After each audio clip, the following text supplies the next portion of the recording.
ડીસા તાલુકાના જૂના ડીસા ગામે રામનવમી નિમિત્તે શ્રી રામ મંદિર ઢાળવાસમાં બપોરે 12 કલાકે મહાઆરતીનું આયોજન કરવામાં આવ્યું હતું અને સાંજે 4 વાગે શોભાયાત્રાનું આયોજન કર્યું હતું, જેમાં હિન્દુ સનાતન ધર્મ તથા તમામ હિન્દુ મુસ્લિમ ધર્મના લોકો પણ જોડાયા હતા। શોભાયાત્રા જૂના ડીસામાં તમામ ભાઈ બહેનોનું રામનું નામ લઈને ડીજેના સાઉન્ડ સાથે ગરબાના રંગે રંગાઈ ગયા હતા અને સમાજના પ્રમુખ દિલીપભાઈ, ઉપપ્રમુખ જગદીશભાઈ પઢિયાર અને વાસણા ગામના ભારતીય જનતા પાર્ટીના કાર્યકર્તા નટુભાઈ રાજકોટ, સુરેશભાઈ માળી, હસમુખભાઈ મોદી અને ડીકે ચૌધરી તથા મોટી સંખ્યામાં શોભાયાત્રામાં ભક્તો, રામ ભક્તો,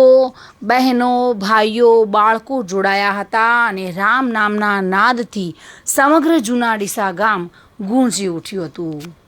વિપુલ મંડોરા સાથે bureau report, today Gujarati news.